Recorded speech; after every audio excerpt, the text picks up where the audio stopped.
Your labels become your limit. The most dangerous words in the English language are whatever comes after I am. After building companies, teaching at Stanford, and investing in unicorns, Nir Eyal discovered a simple truth. The beliefs you repeat become the life you live. And in this conversation, he explains how to change them. How do they use this loop to affirm those habits? A hook has 4 steps: trigger, an action, a reward, and an investment. How do I get them to want it? All products serve one need: modulating mood. How do we adopt a new behavior? The number one defining trait?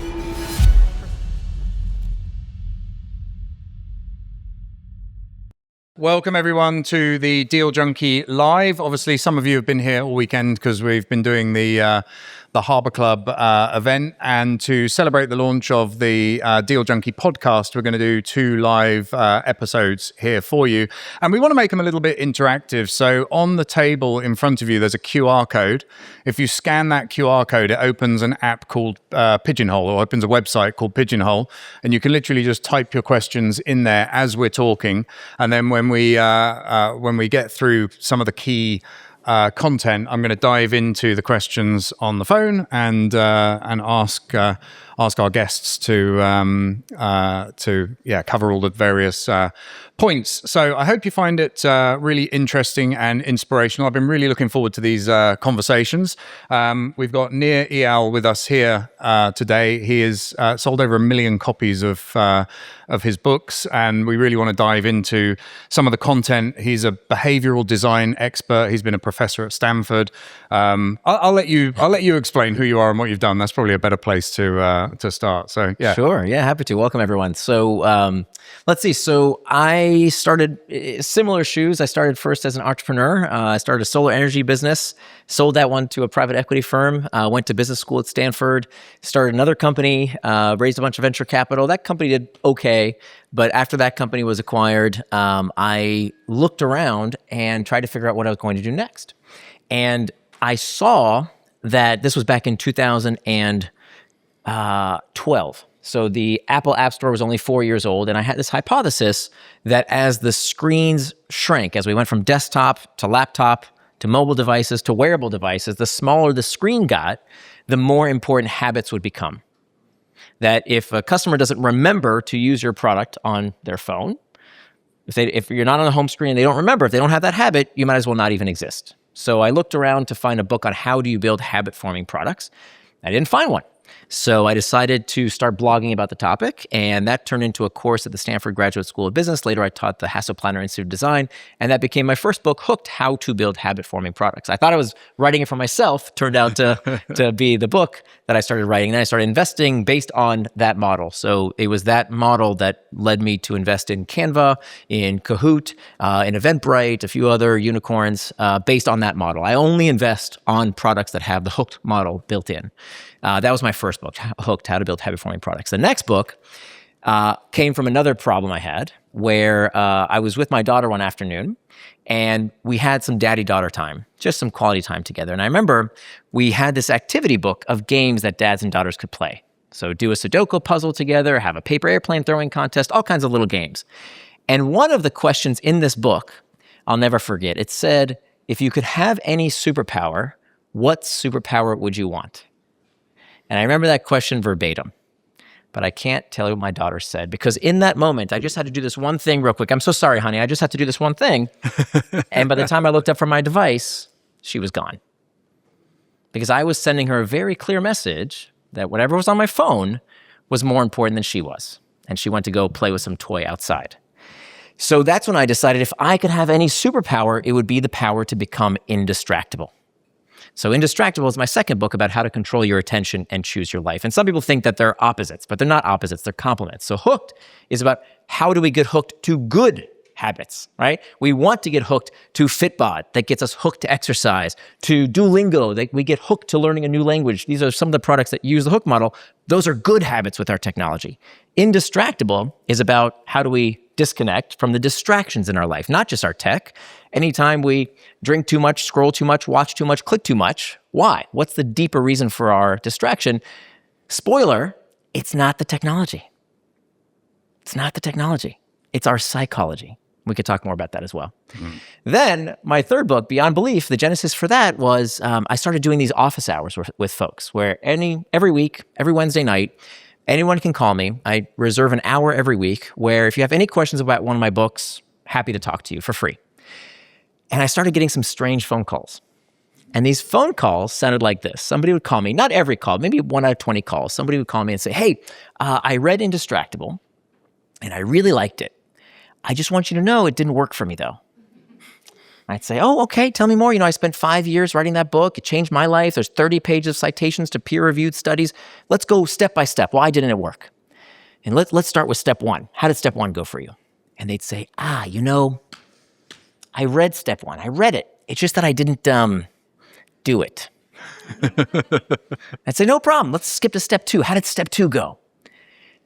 Yeah, step 2, that was so interesting. I really enjoyed that section. It's just that I didn't try that one either. And I was kind of pulling my hair out, trying to figure out why is it that people would wait months to tell the author of a book that they had read that the thing that they didn't do didn't work.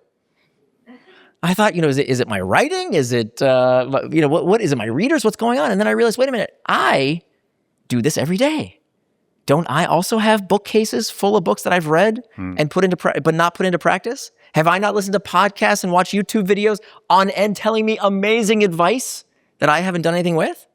And so the question I had is that why in an age when we have so much information, there's no secrets, right? You want to know something, look, the secrets are here. You read a book, you ask an expert, you go online, you watch YouTube videos, you ask ChatGPT, the answers are all out there. So why don't we do what we know we should do? And the reason is that we misunderstand motivation, that we think motivation is a straight line between the behavior and the benefit. Turns out that's not true. And so that's what Beyond Belief is all about. So that's a quick intro. Wow. Yeah. And there's a lot to unpack in all of that as well. So, absolutely. When you say habit forming and indispensable as opposites, I would see them as opposites. And I guess it's...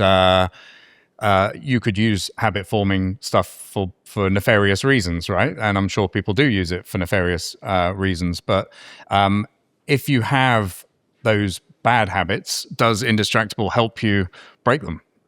Mm-hmm. Yeah, that's exactly what they're for. Is the idea is that we don't understand what distraction really is. Mm-hmm. That we love to blame our devices, right? That's the hot new thing. We love to blame our devices. But if you look back at the progress of technology and human innovation, every new technology has a moral panic. Sophocles, the Greek philosopher, said that nothing vast enters the life of mortals without a curse. So of course, something as vast as the internet or social media or AI is going to have a curse built with it. There's another great quote. Paul Virilio said, when you invent the ship, you invent the shipwreck. Right? So what did we do?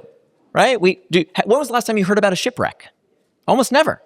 Did we stop sailing ships? Should we stop using technology? Should we throw away our devices? No, that's stupid advice. But that's what all the professors who are tenured, who can't get fired, will tell you. Stop using social media. Stop checking email. Well, thanks, stupid. I'm going to get fired if you do that. I have to use technology to do my job.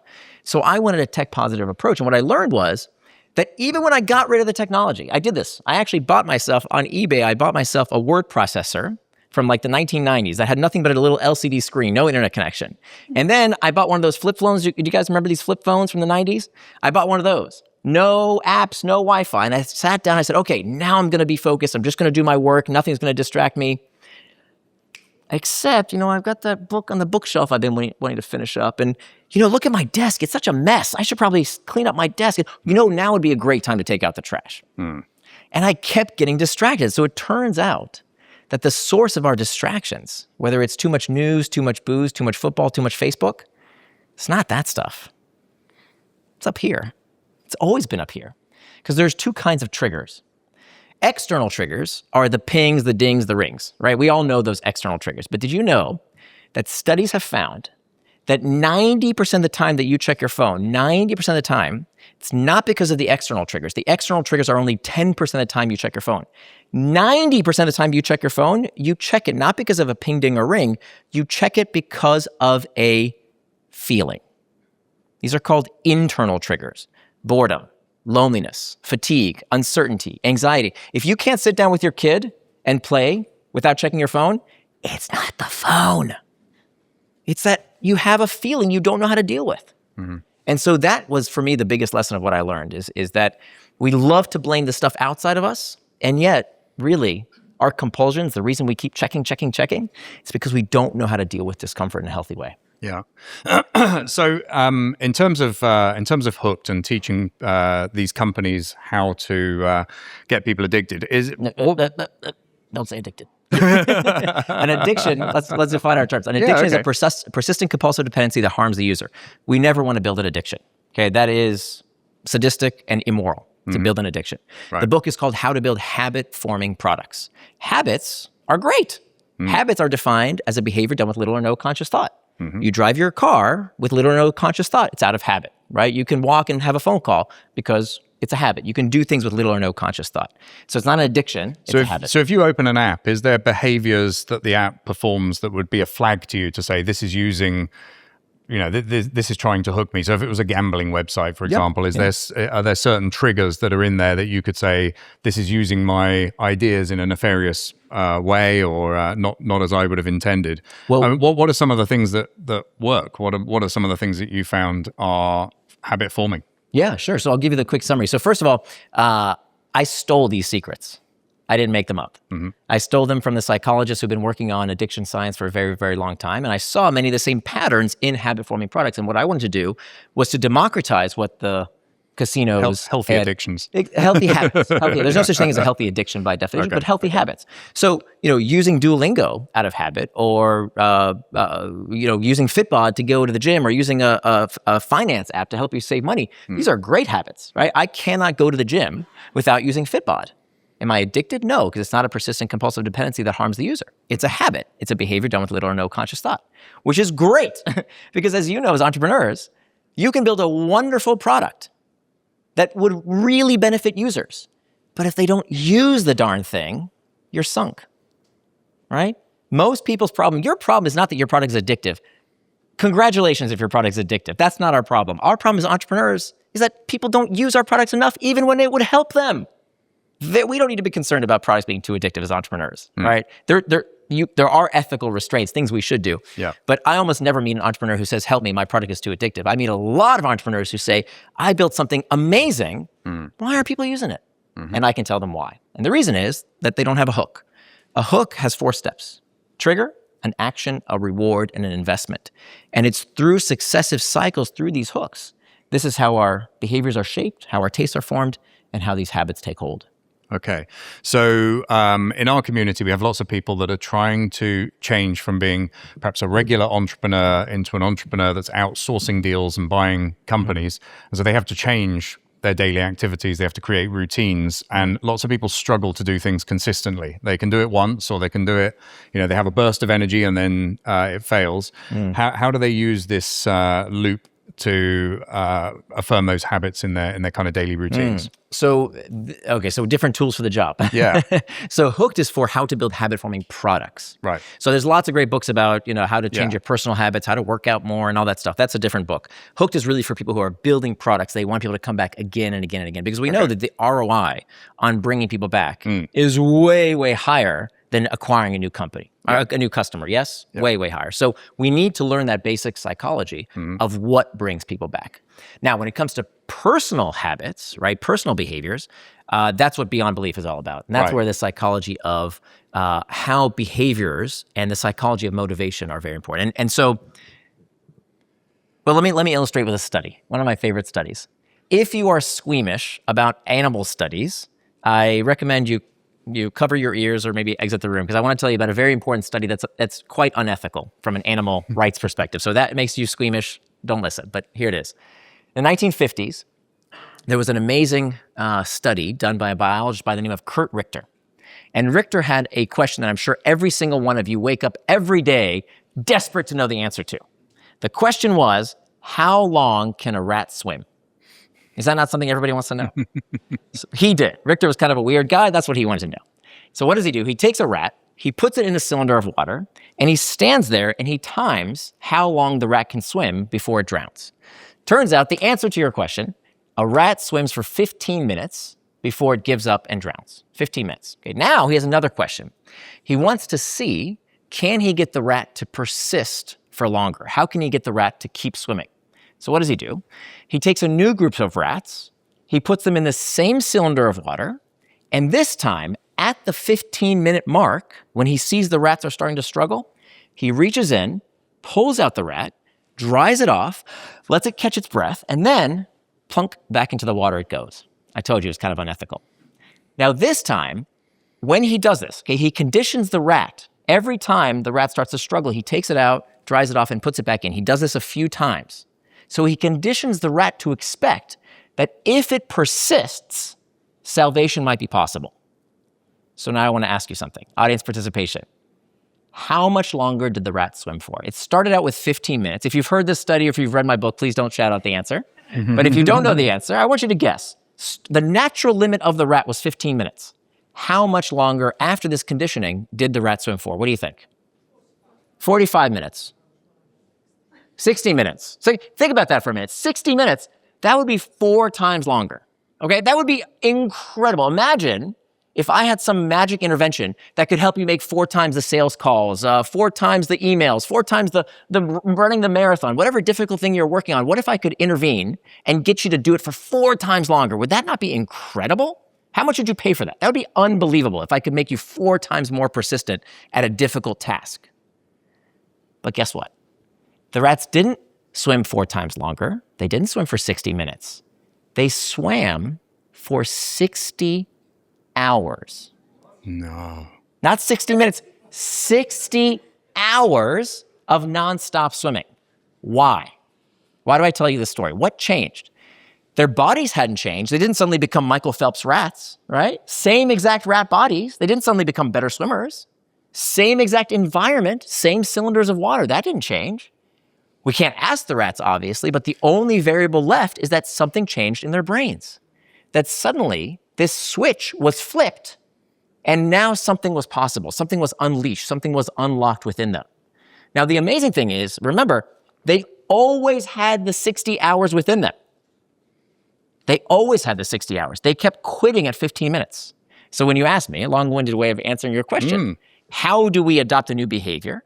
Did you know the number one defining trait, and I don't have to say this to you, but you all know this as entrepreneurs. When I speak to most people, this surprises them. The number one most defining trait of whether you will succeed on a personal goal, a family goal, a company goal, a team goal, the number one traits, not how smart you are. I met a lot of entrepreneurs. They're very smart. They're not the smartest, right? They're medium at best. It's not intelligence. It's not skill. It's not even resources. You know what it is? The number one defining trait? Persistence. Persistence.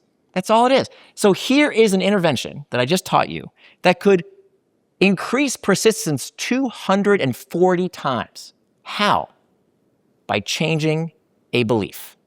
That's all that happened for the rats. That's it. They just changed a belief that salvation was possible if they persisted. What could that do for your staff? What could that do for you? If you really understood what was at the heart of motivation is not knowing what to do. We think, well, we're just going to tell people, here's exactly what you need to do. Here's your OKRs, and they'll do it. And if they don't do it, it's because we didn't incentivize them enough, right? Economics tells us we need to give incentives in order to get the behavior. Partially true. Because motivation is not a straight line between behavior and benefit. Motivation is a triangle. That in order to sustain motivation over the long term, you need to know what to do, the behavior, why you're doing it, the benefit, but most importantly, and this is what people forget, you have to have the belief. If I don't believe in you as a leader, if I don't believe you're taking me in the right direction, if I don't believe you're going to give me that promotion, right? Am I going to keep working for you? No. I'm going to find another gig from a leader I do want to follow. And if I don't believe in myself, even if I believe in the benefit, if I don't believe in the behavior, if I don't believe I can do what you want me to do, even if I know exactly what to do, I also won't sustain my motivation. So long-term motivations requires the behavior, the benefit, and most importantly, the belief. That's the key. Amazing story. And I'm sure many of our audience have tried drowning staff members, but whether they actually dried them off occasionally, I don't know. I hear you. How do you replicate that in an office environment? I mean, how do you give them that belief that they are going to be rescued and that they should just paddle harder? Yeah. They have to believe in you, and you have to believe in them. That's and it. that's it. Big picture, yes. Details. and practically, Practically speaking, we have to understand that beliefs are different from facts. We use the word belief as if they're facts, right? I believe this, I believe that. Beliefs are not facts. Facts are objective truths, okay? The world is more like a sphere than it is flat. It's a fact. Sorry if there's any flat earthers in the audience. The world doesn't care what you believe. A fact is a fact, okay? On the other end of the spectrum is faith. Faith is a conviction that does not require evidence. God rewards the righteous. There's no amount of evidence that I could present that's going to change someone's mind, nor should it. It's a matter of faith. But between fact and faith is what's called a belief. And what makes beliefs so magical is that they are malleable. Beliefs are tools, not truths. Beliefs are tools, not truths. A belief is defined as a conviction that is open to revision based on evidence. So the belief doesn't have to be true to be useful. Let me give you an example. Is anybody here former Amazonian? Anybody here work at Amazon before? No? At Amazon, they have these 16 leadership principles. One of them is it's always day one. It's one of their 16. And by the way, everybody who works at Amazon, ask anybody who's ever worked there, they all know these 16 leadership principles. They can recite them by heart. They use them in meetings. They use them in emails. They'll tell people, oh, we can't do this or we should do this because of principle number 6 or 7. It's always day one. Does it strike anybody as odd, as funny, that this is objectively false? It's not day one, is it? It has not been day one for quite some time. That's a lie. And yet they have it as a core belief in the company, even if it's not true, because beliefs are tools, not truths. So many of our beliefs are about predictions about the future. Amazon has this belief. It's not a fact. It's a belief. It's always day one here because they want people to use that belief as a guiding principle for their behavior. They want them to act scrappy. They want them to save money. That's one of Amazon's key value propositions is passing on savings to the customer. So it guides their decision-making, even if it's not a fact, because a belief is a tool, not a truth. So we can do that in our company. We can do that as individuals, is finding what I call the limiting beliefs. What are limiting beliefs? Limiting beliefs are defined as beliefs that lower motivation and increase suffering. That's a limiting belief. And we hear them all the time. Your people hear them all the time. This isn't going to work. I'm not ready for this. This is too hard, right? We constantly have this script in our minds telling us why something won't work. A liberating belief is a belief that increases our motivation and decreases our suffering. And so a key part of this is finding those limiting beliefs that we all have. We all have got them, right? I've interviewed billionaires. I've interviewed people who are broke. Everybody has limiting beliefs. Problem is you can't see them. They're hidden to you. It's kind of like your face, right? If I said right now, hey, everybody, please look at your face. Go ahead, do it. Look at your face. You're back to using devices again. Yeah, exactly. Well, what did you do? How do you look at your face? You have to reflect. You need a mirror. You need something outside of yourself to see your own face. It's exactly the same way with our limiting beliefs. Notice you can see everyone else's face. You can see everyone else's limiting beliefs.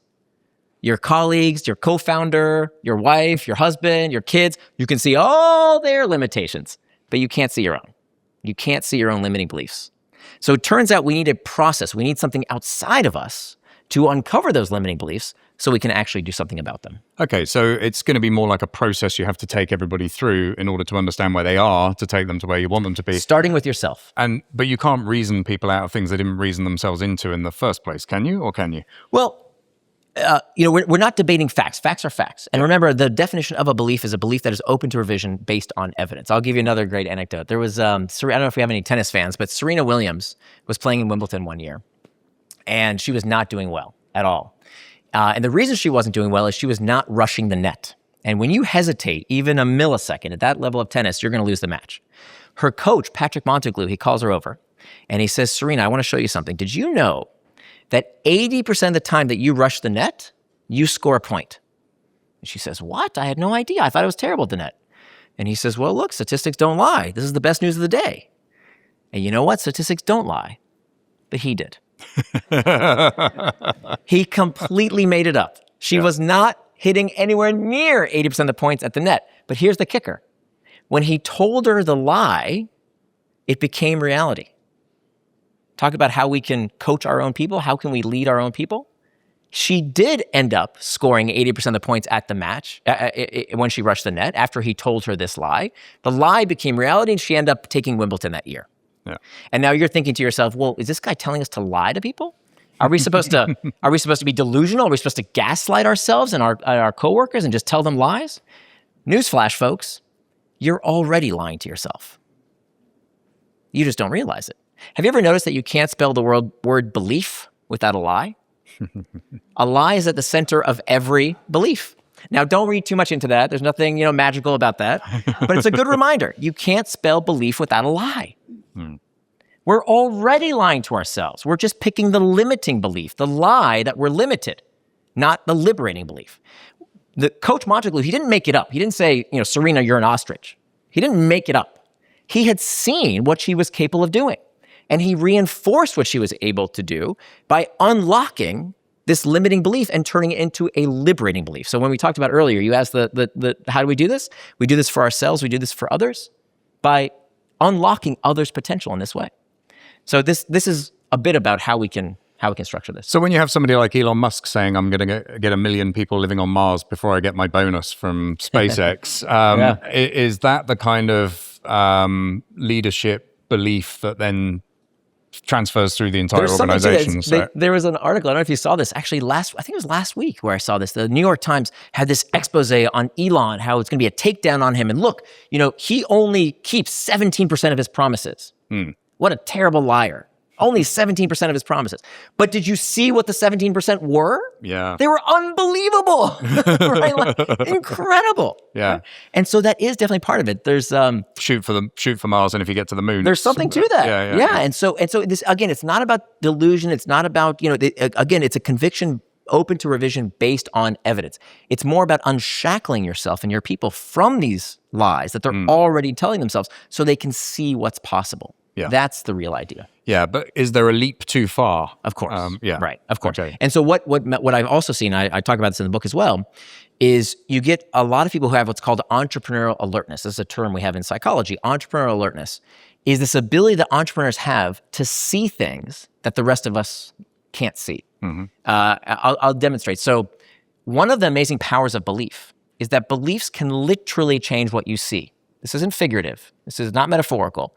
Literally change what you can see. I'll prove it to you. There was a study done where they took two groups of people and they asked them to do a very simple task. This was the task. The task was, please look through this newspaper and count the number of images you see. Okay, anybody could do that. Just count how many images you see in this newspaper. Now, the two groups of people, one group were people who believed they were lucky people, self-identified. They didn't follow them around to see were they actually lucky. They just asked them, do you believe you're lucky or unlucky? The other group were people who believed they were unlucky. Again, they didn't follow them around. It wasn't a fact. They just asked them, what do you believe? Do you feel you're unlucky or lucky? Now, the people who were unlucky, who believed they were unlucky, to do this task of counting all the images in the newspaper took 2.5 minutes. 2.5 minutes on average. The people who believed they were lucky took just 11 seconds. Why the difference? Why the difference? Well, on page 2 of this newspaper was one image that said in big bold letters, it said there are 43 images in this paper. Collect your reward. The lucky people saw the image, they read it, they got it from their chair, they went to collect their reward, and they were out the door in 11 seconds. The unlucky people, we know they saw the image. How do we know they saw the image? They counted it. They counted it correctly. They put 43 images are in this paper at the end of this survey. So we know they saw the image, but they didn't process it. They didn't see the opportunity that was literally under their nose. Stuff like that can't happen to me. That's too easy. Right? Because they believed they were unlucky. They literally saw reality differently. And we see this again and again. What makes you guys so special, you people here so special, is that you can see things that the rest of the world can't see. And you don't understand, how come everybody doesn't see this? It's so obvious, right? They can't. They literally can't see it because their beliefs won't let them. Yeah, that's really profound, isn't it? And I mean, in terms of just going out and applying this, I mean, it seems like there's a lot of layers that you have to understand in order to be able to shift from, because limiting beliefs, I guess they're formed in your childhood, yeah? And so it's not a switch that you can switch. It's Yeah. is presumably a lot of work to try and. Well, there's a wonderful book called Beyond Belief that I think you'll all very much enjoy that walks you through this entire process. Maybe I can demonstrate actually one of the techniques. Would that be helpful? Yeah, great. Yeah, sure. I'll because that's always the question. Well, how do I do it? There's many ways to do it. Do we have time if I share? Yeah, we have a few minutes. Yeah, okay. we got loads of time. I want to share with you one of the most profound beliefs that I've changed, because I write books for me. I'm so glad that people read the books, but really I'm working on some kind of struggle in my life. And so that's why I write my books. That's why it takes me so long. It took me 6 years to write Beyond Belief, because I want the research to be correct. I don't like the mumbo jumbo crystal jargon stuff. I want to see the studies.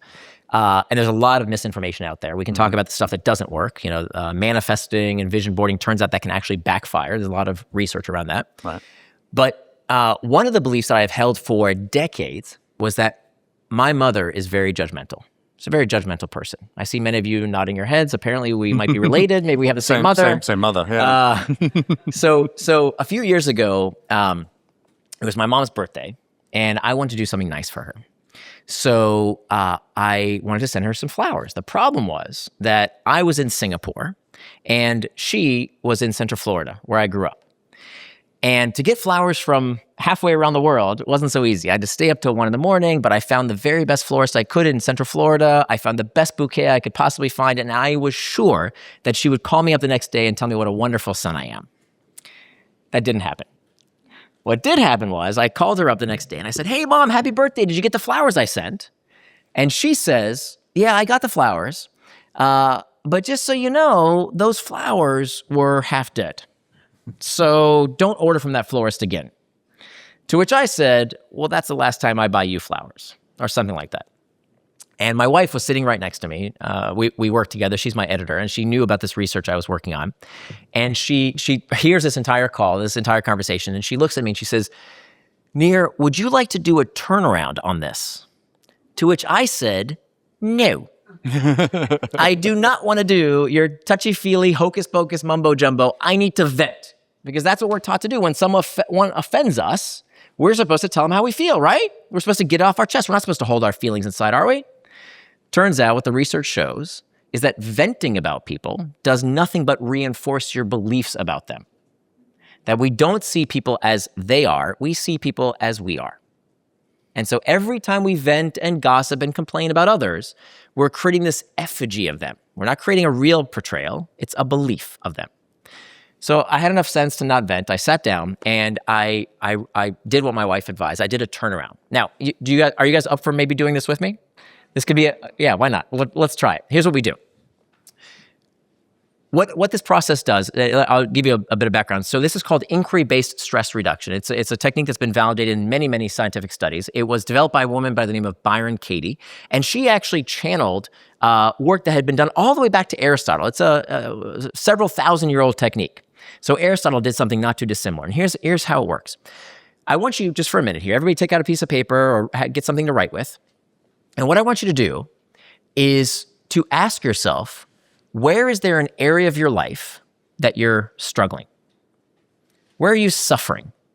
Okay, where is there something in your life that's annoying you? It could be something as simple as, I don't like that I get annoyed in traffic. It could be something like a relationship you're struggling with. It can be, I don't like the way I react when I'm stressed. I don't like that I have to constantly check my phone, even when I'm with my family. I've seen this done with someone who is struggling with terminal brain cancer. Okay, this is totally private. It's all. I'm not going to call on you. You don't have to share this with anybody. So be completely honest with yourself. Where is there an area of your life? Maybe it's a New Year's resolution that you're stuck on, that keeps coming up year after year. I've been planning to get in shape, but I won't. I've been planning to eat right, but I haven't. Whatever it might be. Okay, maybe it's fear around a new transaction. Okay, where is there an area of your life that you have some kind of suffering? Everybody have that? Now I want you to ask yourself why. Why? Why is that area of your life something you are suffering around? For me, what was causing me suffering was my mom. Why? Because she is judgmental and a hard-to-please person. Okay, that was my belief. That's my why. I'm suffering because my mother is too judgmental and hard to please. Do that for yourself. What's your why? Write down the why. I'm not exercising because there's no time. I'm not doing this transaction because it might be too much work. Whatever it might be, whatever you're struggling with, what's the why?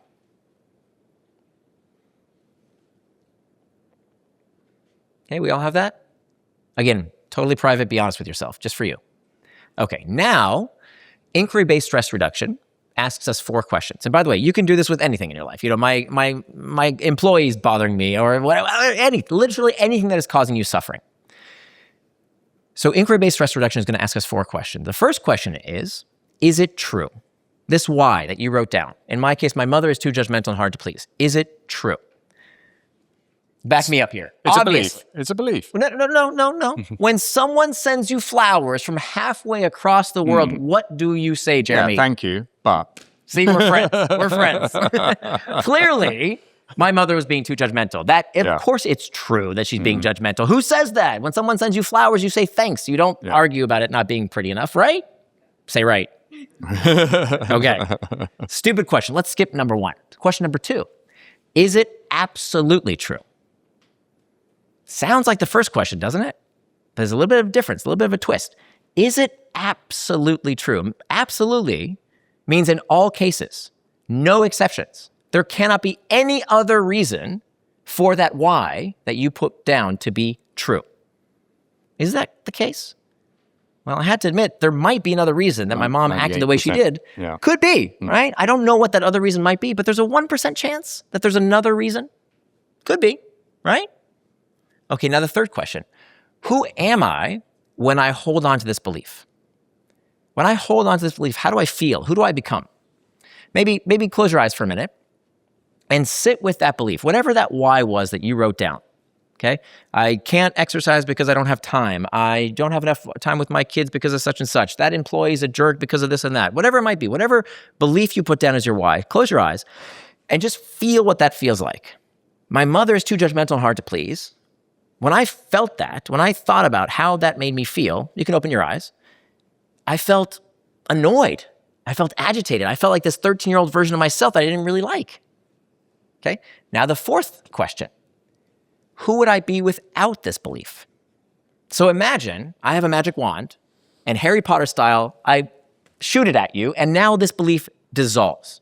It doesn't exist. You never had it. Okay? That why that you put down, it's gone. How do you feel? Well, when I release myself of that belief, just for a minute, just pretend that my mother is too judgmental and hard to please, I felt instantly lighter.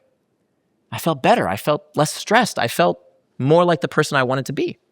So in just 4 questions and 2 minutes, I realized the thing I thought was a fact wasn't a fact. It was a belief. That holding on to it caused me suffering, and that letting it go suddenly made me feel better. And now it's time for the turnaround. What's the turnaround? The turnaround is when we ask our brains to do something that our brains do not like to do, and that is to change our minds. The brain hates changing its mind. The brain hates changing its mind. Why? Why would the brain give us limiting beliefs? Beliefs that sap our motivation and increase our suffering. What's the purpose of a limiting belief? Why did evolution give this to us? Well, it's to keep you safe. Right? The primary job of your brain is not to make you money. It's not to make you successful. It's not to make you happy. It's not to help you live your full potential. Your brain's primary directive is to keep you alive. So whatever you did and believed yesterday got you here today, didn't it? So that's the most safe thing your brain can get you to believe today, is what you've always believed. So we have to recognize the brain wants us to be passive. The brain wants to hold us back. The brain wants us to stay stuck because that's safe. Right? Good things are nice, but bad things will kill you. And so the brain's always trying to filter out for safety. So knowing that, we're going to push the brain a little bit. We're not going to ask the brain to change its mind. That's too risky. We don't have to change its mind. We're just going to collect a portfolio of perspectives. Just like you have a stock portfolio, you don't want to put all your eggs in one company, right? In one basket. You want to spread that risk. Well, now you have one belief, right? You wrote down that one belief, your why, of why you're suffering. Mine was my mother is too judgmental and hard to please. Let's see if we can collect a portfolio of perspectives. Do this with me. The way we're going to do this is we're going to ask ourselves, could the opposite be true? Could the opposite, the exact opposite, also be true? Let me demonstrate. My mother is too judgmental and hard to please. Belief number 1. Belief number 2. my mother is not too judgmental and hard to please. Could that be true? How could it be true? Well, the more I thought of it, she did say thank you. She was saying a statement of fact. The flowers weren't so nice. So maybe she was trying to help me, not hurt me. Maybe she just wanted to make sure I didn't get scammed by this florist. Could be, right? It is a possible other truth. Okay, now let's do a third belief. The opposite of my mother is too judgmental and hard to please could also be I am too judgmental and hard to please. Ugh. How could that be true? Well, wasn't I the one who had rehearsed the night before exactly the words that I deserved to hear from my mother telling me what a great son I was? And when I didn't hear those words, I lost it. So who was being judgmental? I was, wasn't I? So here's another turnaround, a fourth belief. The opposite of my mother is too judgmental and hard to please could also be I am too judgmental and hard to please towards myself. Ugh, how could that be true? Well, when I put all this time and effort into doing something nice and it didn't work out exactly the way I'd wanted, I felt like I'd messed up, like it was my fault, like I was incompetent. And this is a very important concept in psychology. It's called a misattribution of emotion. A misattribution of emotion is when we feel crappy on the inside, and so we attribute it to stuff on the outside. It's what they said. Can you believe they did that? And did you see what happened in the news? And the stock market did this, and AI is taking our jobs. And it's all that stuff, right? But suffering doesn't happen out here. There's no suffering out here. Suffering is up here. Suffering is always up here. And that's what I was doing to my mom. So now I have four beliefs. Four beliefs. Which one is true? Which one's true? Which one's false? All of them? None of them? Who cares? Who cares? Beliefs are tools, not truths. How much time do we spend debating what we think other people intended to do? Well, no. When you said that, you definitely were trying to screw me over. You did this to hurt my... Who cares? Beliefs are tools, not truths. That first belief, my mother is too judgmental and hard to please. In order for me to stop suffering, she had to change. You guys don't know my mom, but I'm telling you, that ain't gonna happen. Whenever we wait for other people to change so we can stop suffering, if you hold your breath, you're gonna suffocate. Doesn't work that way. Instead, with these other three beliefs, I could do something with that. Now, does it mean we have to be best friends? Do we have to hang out every day? No, it doesn't mean any of that stuff. It just means I don't have to suffer in that relationship anymore. And that's the goal, because it turns out when we adopt these new liberating beliefs, we reduce our suffering and we become more motivated to do what we really want to do. How motivated would a person be to work on a relationship with someone that they believe is too judgmental? I don't want to be in a relationship with someone like that. So people give up. That's what I was doing, right? Same applies to your business. This is one relatable example, but it's the exact same procedure. These inquiry-based stress reduction, the turnaround, at the end of the day, we get this new liberating belief and we reinforce and reinforce and reinforce until the liberating belief crowds out the old limiting belief. Yeah, there's a lot of stoicism in that approach. And I mean, the French have an expression, qui s'accuse, j'accuse, which is if you're accusing somebody of something, it's because you're guilty of it yourself, you know. And there's a lot of that in there as well in terms of... I mean, it's... people waste a lot of mental energy in business blaming everybody else. And yeah. It's true. Yeah. And it's stoicism, it's Buddhism, it's a lot of very ancient wisdom that now modern neuroscience is actually proving. Not proven. We don't prove anything in science. We have a lot more evidence that shows this could be the case. It makes it make more sense now. Yeah. So some quick questions from the audience. Yeah. So how can you get people to believe in you when you are completely disconnected from who you are at your core? Wow. It's deep. Wow. When you're completely... The first part I understood. Yeah. The second part I'm struggling with. Is Steve here? Can Steve show? It's anonymous. Oh, it's anonymous. Yeah. So it's just how can you get people to believe in you? I think this is somebody that has some fundamental challenges around who they are as a person. So I guess how do you inspire people if you're not particularly inspired with yourself? Yeah. Well, I think I devote a good chunk of the book to I think what is probably one of the greatest struggles we have from a motivational standpoint, which is our complex around our identity. Yeah. We're a very identity-forward culture. We love labels. Labels. Yeah. I don't know how I'm doing. How much time do we have left? Yeah, no. Okay. Let's go into. I just don't want to hog the stage. Let me tell you one more anecdote, one more great story that I love, one more study. There was a guy by the name of Mr. A, and Mr. A is anonymized, obviously, in the literature. And Mr. A one day decides that he wants to commit suicide. He has a terrible breakup with his girlfriend. He says, "That's it. I'm done. I'm going to end it all." He goes to his medicine cabinet.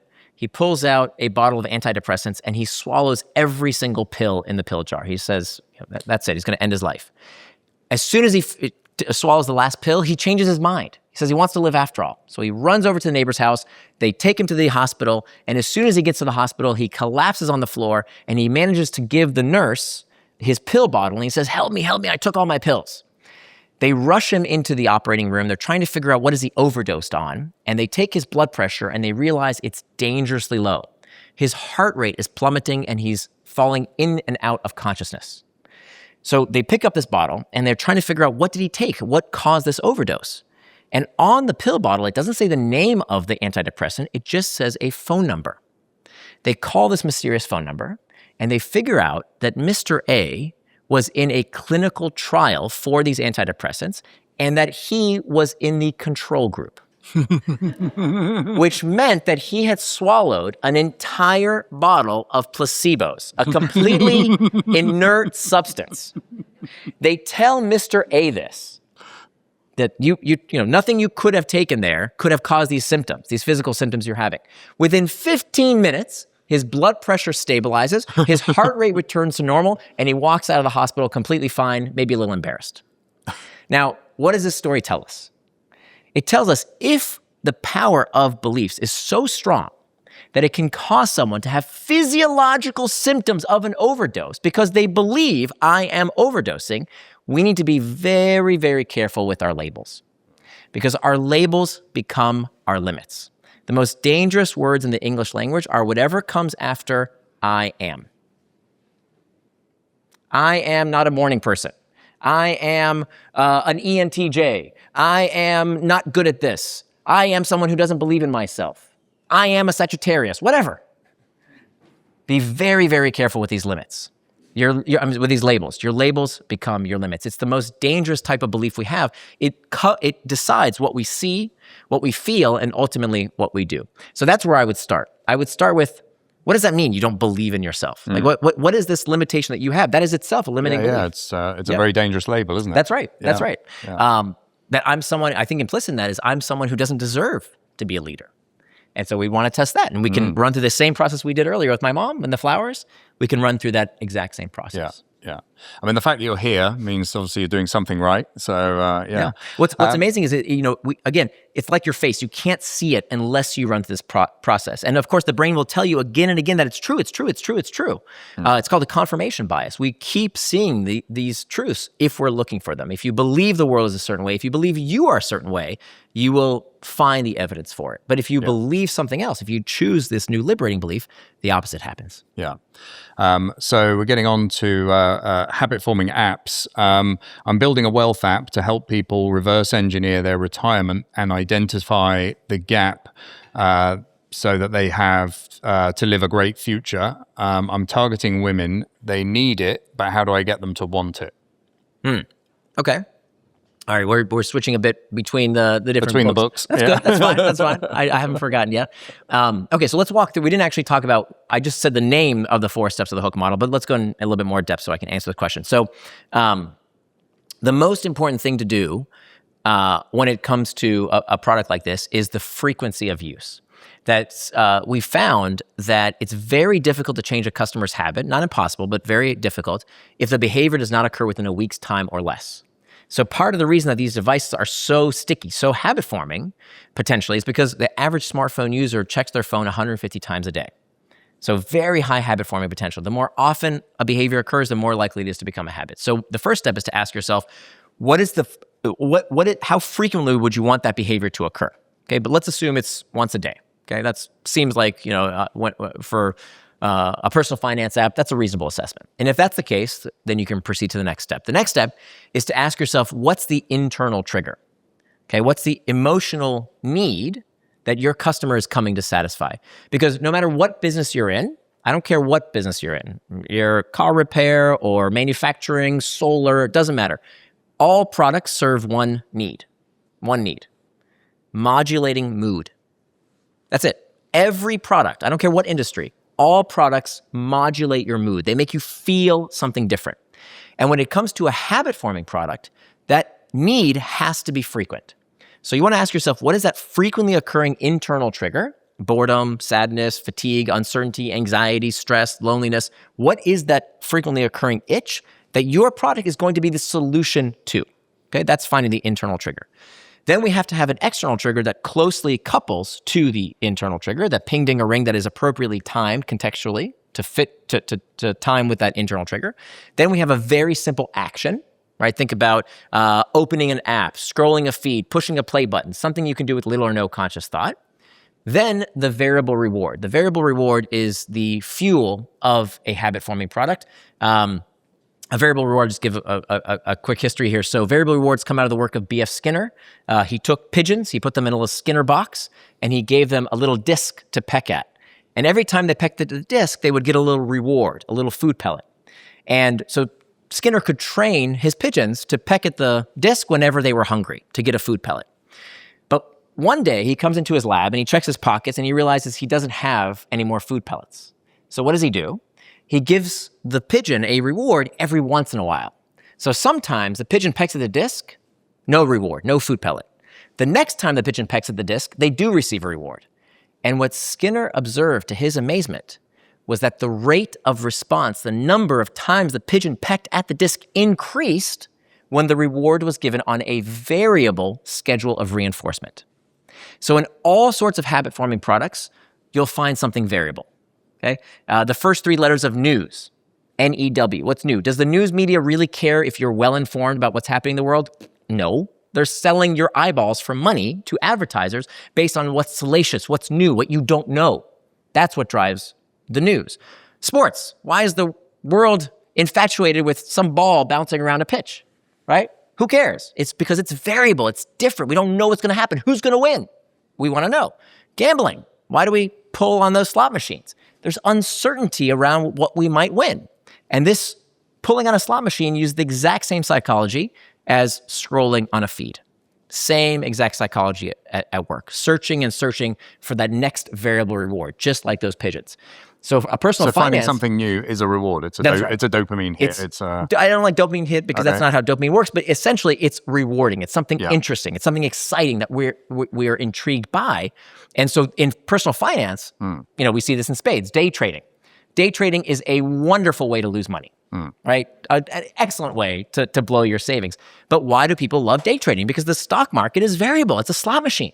And we love to think that we're exerting some kind of control, whether or not we actually have any control. It's a variable. Degenerate gambling, basically. It can be, definitely. The fourth and final step, which is oftentimes overlooked, but if you're smart, this is what you will pay attention to the age of AI, is called the investment phase. The investment phase, fourth and final step, comes after the variable reward. This is where somebody puts something into the product to make it better with use.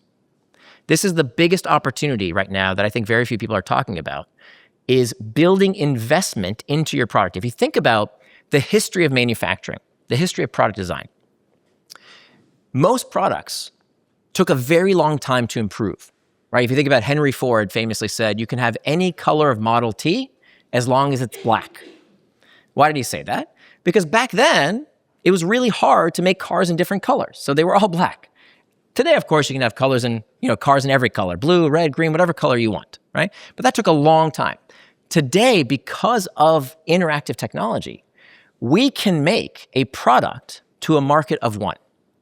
That today, because of AI, we can mass personalize our products. And if you don't do it, your competition will. This is the opportunity of using AI because every business, every customer will expect some level of personalization. So the investment phase, unlike most products, if you think about your clothing, your car, your couch, most products depreciate, right? Wear and tear. The more you use something, the less valuable it becomes. It depreciates. Habit-forming products, if you want to know why the most valuable companies in the world are habit-forming products, it's because habit-forming products appreciate. They get better and better with use. This is the opportunity of AI. Your product should get better the more the product uses it. So when you do those 4 steps, a trigger, an action, a reward, and finally investment through successive cycles, this is how a habit takes hold. Yeah, fantastic answer. That's really useful. And I'm already seeing people developing websites that adapt according to who's looking at the website. So it's no longer like a static site. It's presented to you according to who you are and your shopping habits and your Google profile. That's right. I call this the TikTokification of everything. That TikTok has done, really perfected their algorithm. If you want to look at an amazing hook, TikTok does it better than anybody, because as soon as you use that app, they go through the trigger is boredom. The action is open the app. The variable reward is what are you going to see? And notice they have no friction. They, as quickly as possible, put you into the video. And then based on your dwell time, on whether you scroll, whether you like something, comment, the more you interact with it, the more you perfect your feed. And it gets better and better the more you use it. Yeah, so that's the investment return. That's right. Piece, yeah. What do you think is the role of emotions in making decisions and breaking bad habits? And how is emotional inquiry, i.e. understanding and accepting our feelings, helping? So turns out there's a difference between emotions and feelings. Right. And this is probably the most important thing I learned writing Beyond Belief, was that emotions are not feelings and pain is not suffering.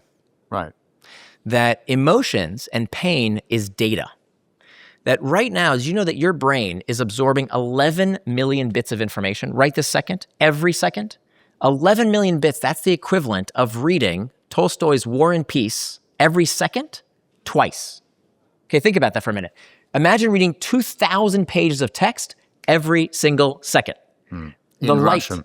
What's that? In Russian. In Russian. That's another level. So what is that data? It's the light entering your retinas. It's the sound of my voice in your ears. It's the ambient temperature of the room. Your brain is processing all that information. But your conscious awareness, what you call reality, what you call the real world, that can only process 50 bits per second. That's about 1 sentence per second. So think about that. Your brain is taking in 2,000 pages of text, but you're only processing 1 sentence in every single second. So this is why I say we don't see reality. We see a simulation of reality. We literally see a simulation of reality based on what we believe, based on what we expect. And so emotions and pain, that's all data. That's just information. It's just information. Feelings and suffering, that is the interpretation of that data. And the trick, if you talk to successful people in every industry, in every field, sports, the arts, business, these are people who take the same experience, the same emotions, the same pain, and they have changed the story about their suffering. And that is what sustains them. That's why they can persevere, because they don't tell themselves the story that most people do of, this sucks, this is hard, I can't do it, it won't work. They use that same emotion at, this is what it feels like to get better. That is one of my most often repeated liberating beliefs that I've adopted since writing the book. I had to put it on my post-it note, on a post-it note next to my computer. This is what it feels like to get better. Because it's so easy to slip into those limiting beliefs. I slip into those sometimes because, again, my brain, just like yours, is constantly trying to pull me into passivity. So I have to constantly remind myself, this is what it feels like to get better. This is what it feels like to get better, in order to reshape that limiting belief into a liberating one. Yeah, I mean, some emotional responses have a physiological feeling to them, like the nervousness, the butterflies in your stomach, the blood pumping through your head, the kind of, the red mist, examples. But they're all kind of a superpower in a way if you redirect them to something productive. Perfect example. So I'll tell you, I make my livelihood in public speaking. But when I got started, I had terrible stage fright. I would get the sweaty armpits. I would get the heart palpitations. I'd get the cotton mouth. And I would cancel speaking engagements because I would say, I'm not ready. I'm not good enough. If I was a real public speaker, I wouldn't feel these things. And then I started doing this line of research. And I'll tell you a little secret. I still get the same physiological reactions. My heart is going crazy right now. Why do you think I keep drinking waters? Because I have the cotton. I have the sweaty armpits. It's all still happening. The same emotional reactions. Emotions are physiological. Yeah. Okay. But you're directing it that way. But now I have a different story. What's my story now? What's my story now? Whenever I still get the same exact physiological symptoms, the same emotions, now I have a different story. I don't tell myself, I'm not ready for this. This is too hard. What if I mess up? I don't go down that anxiety spiral. Now my story is, you see, my heart is beating fast, so it can send more oxygen to my brain so I can deliver my best possible presentation. Now, is that a fact? I don't know. I'm not a doctor. I have no idea. But beliefs are tools, not truths. What makes me more motivated and excited to speak with you today? This isn't going to work. I'm not ready. I'm nervous. I'm not supposed to be nervous. Versus I'm excited. This is something I think can really help millions of people change their lives. Right. Which is true. So next time I'm hungry, I'll just go, I'm losing weight. You know what? Joking aside, I used to be clinically obese. Not just overweight, clinically obese. And where I messed up is that I did the manifesting stuff. Right. And I manifested a beach body. I manifested six-pack abs. And it did not work. And it didn't work because I'd sit on the couch saying, I want six-pack abs. I want a beach body while I was eating donuts. It doesn't work that way. And in fact, studies show this. They did a study where they took people, Gabriela Oettingen did this work, and she took people and she sat them down and she said, I want you to do a visualization exercise. Manifest. Think about the outcomes. Okay? Manifest the beach body, manifest love in your life, manifest the Lamborghini in your driveway, manifest all this stuff. Turns out, people who did those exercises and focused on the end goals became less likely to get those things. Why? Two things. Number one, they became more relaxed. They actually saw their blood pressure drop as they were doing these visioning exercises, as they were doing the manifesting. Their blood pressure dropped, they became more relaxed, and they became less likely to actually do the work to get those things. Second, they became more miserable. They became worse off psychologically. Why? Because it reinforced that unless I get those things, I have to stay unhappy. I am going to suffer until the universe delivers to me exactly what I've asked for. That's not true. Again, suffering doesn't happen out here. Suffering happens out here. It's a lie to think that you have to suffer unless you have the beach body, unless you're super wealthy, unless you have love in your life. You can stop suffering right now. It's not a requirement to actually get that stuff. Suffering is up here. So what's a better way to do it? Turns out there is a better way. It's called mental contrasting is the technique. Mental contrasting uses what athletes do. It's a great example of how the self-help industry took something that was true and made it false. Right? That the visioning exercises, that actually came from athletes. But what do athletes do?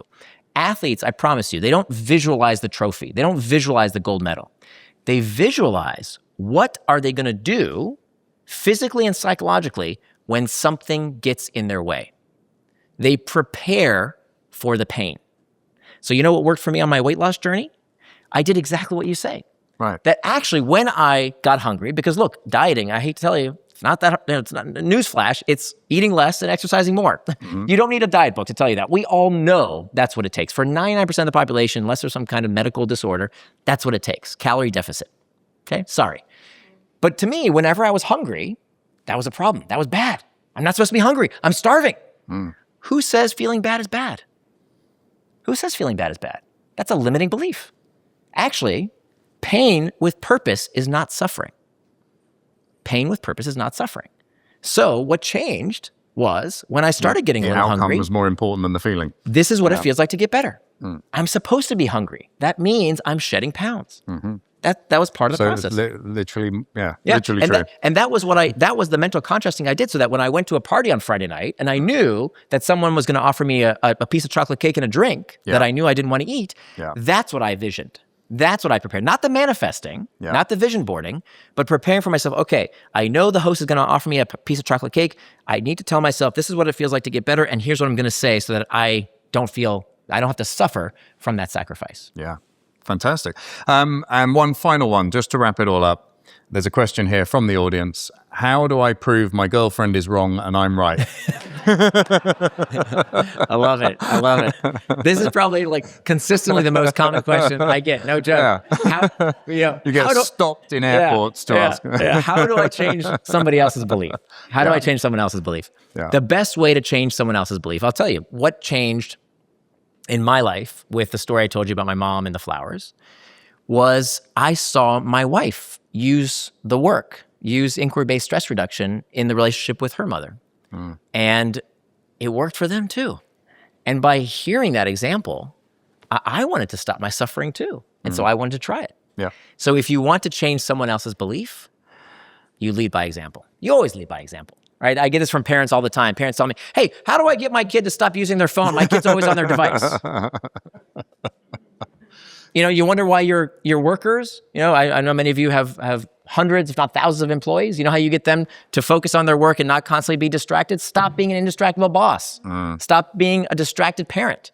You lead by example. So when people see how you're doing, they take notes, especially when you're the leader. Yeah, this has been fantastic. And I'd love to spend another hour talking about Indistractable because I've got kids and this would be, and while I'm looking at my phone, I want to figure out how to stop them looking at theirs. So, but we have to leave it there. I hope everyone got loads of value from that. I thought that was really, really interesting. And it's a pleasure to interview you because I just ask one question. I get 10 minutes of content. So it's amazing. Thank you very much. Thank you.